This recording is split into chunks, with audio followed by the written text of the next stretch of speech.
اعوذ باللہ من الشیطان الرجیم، بسم اللہ الرحمن الرحیم۔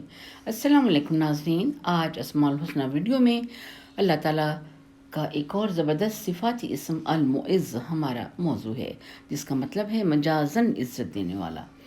وہ خود بھی عزت دار، باوقت، نہایت معزز، باوقار اور صاحب توقیر ہے۔ اس کے بنیادی حروف ہیں عین، زال اور زا۔ عزا یعنی قوت، شدت، غلبہ، رفت اور حفاظت۔ عزہ کی معنی اس حالت کو بھی کہتے ہیں جو انسان کو مغلوب ہونے سے محفوظ رکھتی ہے۔ ناظرین، قرآن کریم میں لفظ عزت ذلت کے مقابلے میں آیا ہے، اسی طرح المعز کے مقابلے میں المذل ہے۔ سورہ آل عمران کی آیت نمبر 26 میں وَتُعِزُّ مَن تَشَاءُ وَتُذِلُّ مَن تَشَاءُ سے اللہ تعالیٰ کے یہ دونوں نام وجود میں آئے، کیونکہ اللہ تعالیٰ اپنے قانون مشیت کے مطابق عزت اور ذلت عطا فرماتا ہے۔ یوں ہی اندھا دھند کچھ بھی نہیں ہو جاتا۔ دنیا کی تمام قوتیں مل کر بھی کسی کو عزت یا ذلت نہیں دے سکتی جب تک اللہ تعالیٰ نہ چاہے۔ سورہ آل عمران کی یہ آیت دراصل نہایت خوبصورت اور جامع انداز میں رب ذوالجلال یعنی المعز اور المذل کی طاقت اور قدرت بیان کرتی ہے، جس کا ترجمہ ہے کہ اے محمد، آپ کہیے کہ اللہ ہی مالک ہے تمام ملکوں کا، وہ جس کو چاہے ملک دے، جس سے چاہے ملک لے لے، اور جس کو چاہے عزت اور غلبہ عطا فرمائے، اور جس کو چاہے ذلت اور پستی عطا فرمائے۔ اسی کے اختیار میں ہے بہت بھلائی، بلا شبہ اللہ ہر چیز پر پوری قدرت رکھتا ہے۔ صدق اللہ العظیم۔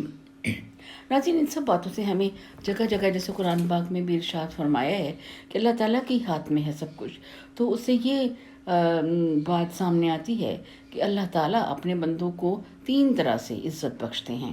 اول، اپنی مخلوق اور خاص بندوں کو دنیا میں خوشحالی نصیب فرماتے ہیں، یہ اعزاز محکم اور بالفعل ہے۔ دوم، وہ لوگ نیک اور منتخب لوگ ہیں جن کو آزمانے کی خاطر اللہ تعالیٰ تنگی دیتے ہیں، حالانکہ وہ دین کے لحاظ سے اعلیٰ درجات پر پہلے ہی فائز ہوتے ہیں، لیکن صبر اور شکر کی وجہ سے ان کا ثواب اور درجات دن بدن بڑھتے ہیں۔ یہ اعزاز بالفعل نہیں ہے، لیکن محکم ضرور ہے۔ سوم، اللہ تعالیٰ اپنے کتنے ہی دشمنوں اور نافرمانوں کو روزی اور عزت فراہم کرتے ہیں، مال و دولت، شہرت کی بھی فراوانی ہوتی ہے ان کے پاس، اور ان کے امر اور نہیں کی دنیا میں اچھی خاصی حیثیت ہوتی ہے۔ یہ اعزاز بالفعل ہے لیکن محکم نہیں ہے، کیونکہ ان کے لیے آخرت میں دائمی عذاب ہے۔ دنیا میں ان کو ڈھیل ملی ہوئی ہے، جیسا کہ سورہ آل عمران کی آیت نمبر 178 میں اللہ تعالیٰ ارشاد فرماتے ہیں انما نملی لہم لیزدادوا انما ولہم عذاب مہین۔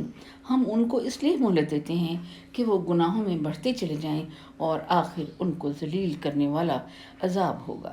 یہ اللہ کی قدرت ہے، جسے چاہے عزت عطا فرمائے اور جسے چاہے ذلت۔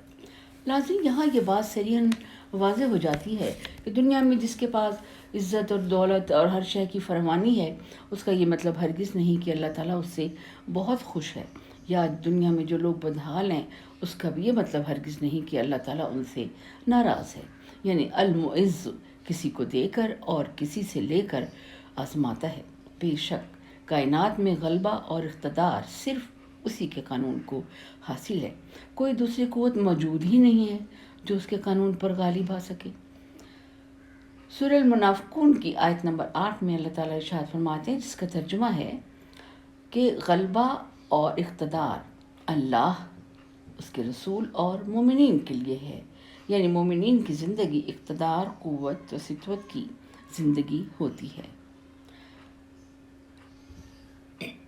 اللہ تعالیٰ فرماتے ہیں کہ دنیاوی امور میں غلبہ اور اقتدار اس جماعت کو حاصل ہوتا ہے جو ایک مرکز المعز کے ماتحت قوانین خداوندی کے مطابق زندگی بسر کرے۔ لہٰذا رب نے ایسے قوانین بتائے اور بنائے ہیں جن پر عمل کرنے سے انسان کو بھی اپنے دائرے میں محدود اور وقتی غلبہ اور اقتدار میسر آ جاتا ہے، کیونکہ المعز کے بنائے ہوئے قوانین طبعی دنیا میں معاشرتی اور اجتماعی زندگی سے متعلق ہوتے ہیں۔ ناظرین، سورہ کہف کی آیت نمبر 34 میں یہ لفظ جو ہے نا وہ اعز نفرن، اس کا مطلب کا جو لفظ آیا ہے اس کا مطلب ہے کہ مال و دولت، قبیلے اور جتھے کے اعتبار سے جو انہوں نے کہا کہ میں زیادہ صاحب اقتدار ہوں۔ اسی طرح سورہ صاد کی آیت نمبر 2 میں ہے لفظ جو آیا ہے عزت و شقاق، لفظ یہ ان کے لیے استعمال ہوا ہے جو اپنی وقتی اور محدود قوت اور طاقت کے نشے میں نعوذ باللہ بدمست ہو کر قرآن کریم کی مخالفت پر اتر آئے۔